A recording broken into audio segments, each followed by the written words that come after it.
चैतन्य रूपम।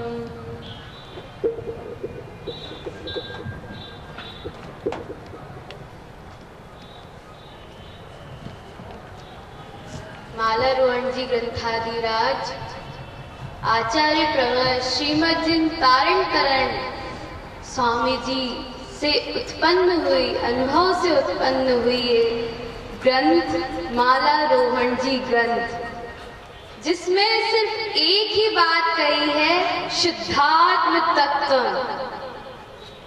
शुद्ध तत्व का अनुभवन, शुद्ध तत्व का वेदन, शुद्ध तत्व का एहसास।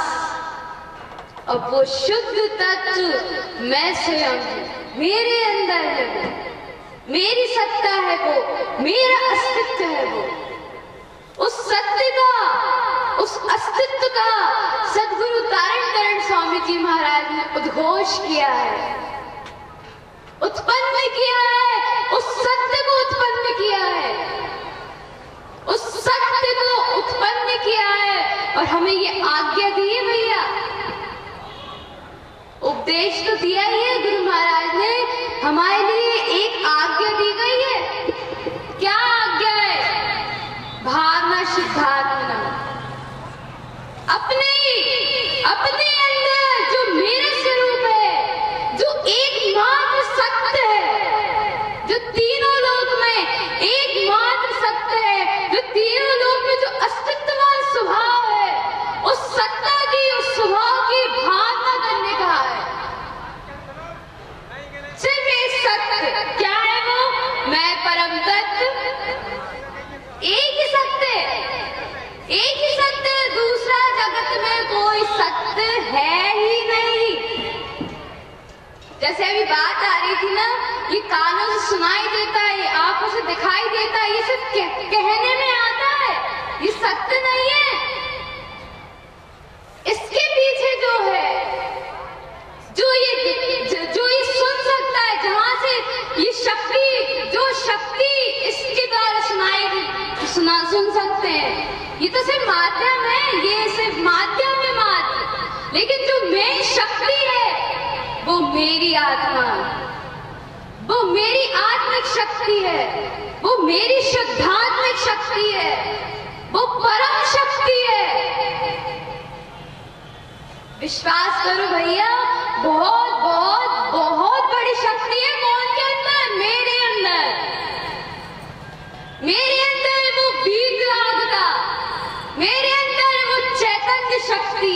मैं हूं वो चैतन्य ज्योति पुंज, वो शुद्धता का पुंज मैं लिए बैठा हूं मैं। और उसी सत्य को, जिस सत्य को मैं लिए बैठा हूं, उसी सत्य को इधर संत तारण स्वामी जी महाराज ने उत्पन्न किया है, उसी सत्य को किया है। जो सत्य मैं लिए बैठा हूं, उसी सत्य को किया है। क्या कहा था स्वामी? देहाले सोई सिद्धाले, जो इस देह वाले में है, जो इस जिनाले में, देखो इस देह को जिनाले कहा है, इस देह को चैत्याले कहा है, इस देह को कहा है भैया, इस देह को, जिस देह में, जो देह अपना भी संयोग बना हुआ है ना, उस देह को चैत्याले कहा है, उस देह को जिनाले कहा है। क्यों कहा है? क्योंकि इस चैत्याले के अंदर वो चैतन्य हीरा बैठा है, इस जिनाले के अंदर वो जिन स्वभाव बैठा है, वो स्वयं साक्षात जिनेन्द्र परमात्मा बैठा है, इसलिए इसको जिनाले कहा है। तो भैया हम हैं कि नहीं वो परम सत्ता? देखो, जो सत्य को यहाँ गुरु महाराज ने उद्घोष किया, वो सत्य में हूँ, वो स्वभाव में हूँ, वो अस्तित्ववान में हूँ। ओंकार वेदन्ति शुद्धात्म तत्वम, किसका वेदन है? एकमात्र सत्य का वेदन का है। और पहले कह दिया, 14 ग्रंथ शुरुआत करने से पहले ही कह दिया कि मैं ये 14 ग्रंथ शुरुआत तो कर रहा हूँ, ये 14 ग्रंथों को मैं लिख तो रहा हूँ, मैं कह तो रहा हूँ, लेकिन कैसे? ओंकार वेदन्ति शुद्धात्म तत्वम,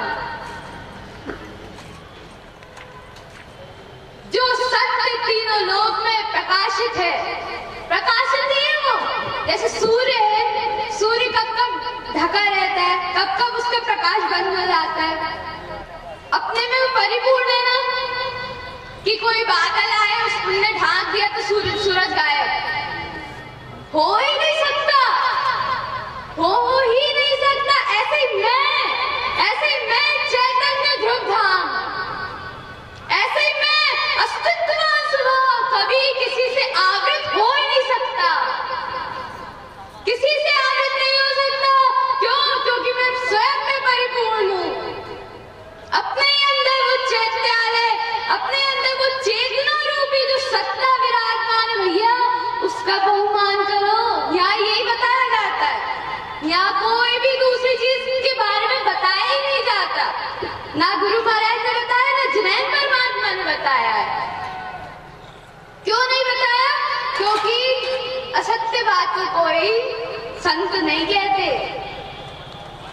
असत्य वस्तु को दूर ही जनती, दूर से त्याग देते हैं और सत्य बात को ग्रहण कर लेते हैं। और भैया गुरु महाराज की शरण में आए हम, सत्य बात को ग्रहण करके जाना। आज तीसरा दिन हो गया, आज तीसरा हो गया, कल तिलक। इसलिए भैया जैसे बन सके अपने स्वभाव को ओंकार वेदंती, जिस तरह सदगुरु तारण तरण स्वामी जी महाराज ने अपने शुद्धात्मा का वेदन किया है भैया। एक ही आज्ञा, एक ही उपदेश, एक ही वचन मिले उनसे। क्या मिले? कि तुम्हारे अंदर वो अस्तित्व स्वभाव विराजमान है। तू स्वयं परमात्मा है, तू स्वयं तीन लोकनाथ है, तू स्वयं टंकोत्र की भगवान आत्मा है। उस सत्य को स्वीकार करो, उस सत्य का वेदन करो, उस सत्य की अनुभूति करो भैया। फिर तो वो कहते ना, इसमें गाथा आई है छिन्नी के एकदम, कितनी देर लगेगी, कितनी देर लगेगी? छिन्नी एकदम क्षण में। अतिशयकारी है भैया, यहाँ अपना स्वभाव परम अतिशयकारी है। इसलिए सत्य की श्रद्धा करो, इस शब्द की आस्था करो।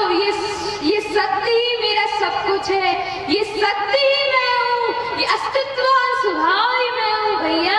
इसके अलावा कहीं कहीं कहीं कहीं कुछ नहीं, कहीं शरण लेने योग्य भी नहीं है, कुछ शरण लेने योग्य भी नहीं है। कि जैसे आपको लगे थोड़ा सा कि अरे सही में पुत्र परिवार धन दौलत नहीं है शरण, तो अपन मंदिर जाओ, ये है शरण। ये भी शरण नहीं है, ये भी छूट जाता है। और जो छूट जाता है उसकी शरण जो शाश्वत है, जो अनादिकाल से जैसे को तैसा परमात्मा है भैया, वो ही शरण लेने योग्य। अब आप बताओ, गुरु महाराज के आगे बैठे हैं अपन सब, आप बताओ कि आप किसकी शरण ले लोगे?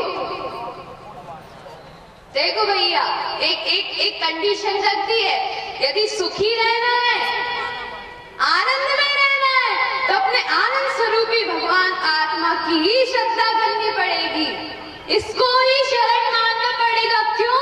क्योंकि इसके अलावा कोई सत्य नहीं है, कोई शरणभूत है ही नहीं तीनों लोक में।